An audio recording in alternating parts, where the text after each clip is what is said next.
मेरे भाई, आपको पता है कि हम लोग डिजिटल जमाना में जी रहे हैं और फिजिकल वस्तुएं को लगभग त्याग ही दिए हैं। और इसी में आता है हमारा किताब। हम लोग किताब पढ़ने से ज्यादा पसंद वीडियो देखना पसंद करते हैं। और इसी के लिए डेनमार्क सरकार जो है, किताबों पे जो टैक्स लगता था उसको कम कर दिया है या खत्म कर दिया है कि वहाँ के लोग किताब पढ़ने की तरफ आकर्षित हो सकें। और इसी के बारे में यह वीडियो है कि सरकार का क्या मानना है और एक्चुअल में ओवरऑल क्या कंसेप्ट है। तो आइए हम आपको इस वीडियो के माध्यम से समझाते हैं।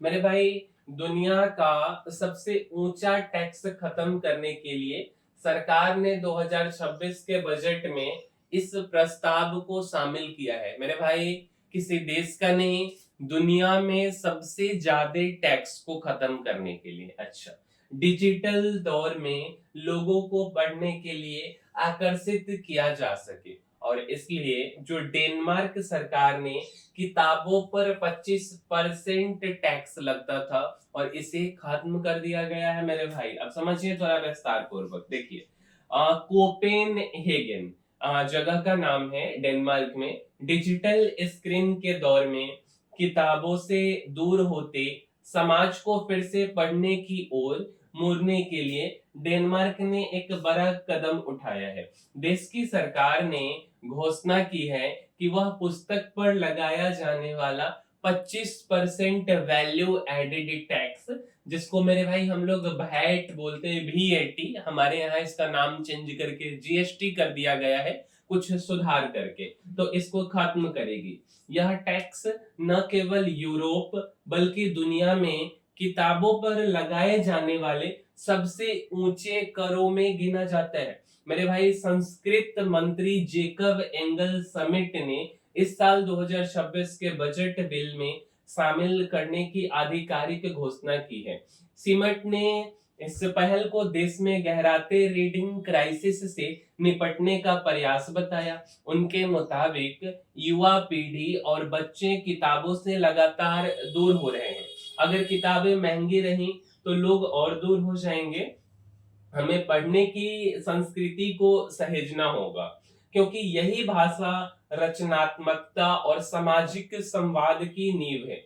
डेनमार्क में किताबों पर 25% वैट का बोझ लंबे समय से आलोचना झेल रहा था, क्योंकि पढ़ने वाली चीजों पे आप कैसे 25% टैक्स लगा सकते हो, है ना। प्रकाशन उद्योग का तर्क था कि इतनी ऊंची दर से किताबें आम नागरिकों की पहुंच से बाहर हो जाती हैं, नतीजन पढ़ाई की प्रवृत्ति पर असर पड़ता है और लेखक व पब्लिशर दोनों मुश्किल में रहते हैं। टैक्स हटने के बाद किताबें करीब एक चौथाई सस्ती हो जाएंगी, जिससे उम्मीद है कि खरीद और पढ़ने की आदत फिर से मजबूत होगी। वहीं डेनमार्क का यह फैसला वैश्विक बहस को भी जन्म दे सकता है। भारत जैसे देशों में जहां किताबें पहले से महंगी मानी जाती हैं, वहां भी कर छूट या सब्सिडी पर विचार किया जा सकता है। विशेषज्ञों का मानना है कि शिक्षा और सांस्कृतिक विकास के लिए किताब को सुलभ बनाना उतना ही जरूरी है जितना डिजिटल शिक्षा पर निवेश करना। 2026 में जब यह नियम लागू होगा, तब यह देखा जाएगा कि किताबें कितनी सस्ती होती हैं और पढ़ने की प्रवृत्ति किस हद तक लौटती है। फिलहाल इतना तय है कि डेनमार्क ने किताबों और संस्कृति को बचाने के लिए दुनिया के सामने एक मिसाल पेश किया है। तो यह बात बिल्कुल सही है मेरे भाई। थोड़ा सा समझिए रीडिंग क्राइसिस के बारे में। पढ़ने की आदत और किताबों की बिक्री घट रही है। पिछले एक दशक में डेनमार्क समेत कई विकसित देशों में पढ़ाई की आदत तेजी से घटती गई है मेरे भाई। बच्चे और युवा जो हैं, वह स्मार्टफोन, सोशल मीडिया और गेमिंग पर अधिक समय देने लगे हैं। किताबों की बिक्री में भी लगातार गिरावट देखी गई। विशेषज्ञों के अनुसार नई पीढ़ी की भाषा कौशल और शब्दावली पर इसका सीधा असर पड़ रहा है। संस्कृति मंत्रालय की रिपोर्ट बताती है कि यदि यह रुझान जारी रहा तो आलोचनात्मक सोच और साहित्यिक परंपरा कमजोर हो जाएगी। यही वजह है कि सरकार अब टैक्स छूट को पढ़ाई को पुनर्जीवित करने की दिशा में सबसे ठोस कदम मान रही है।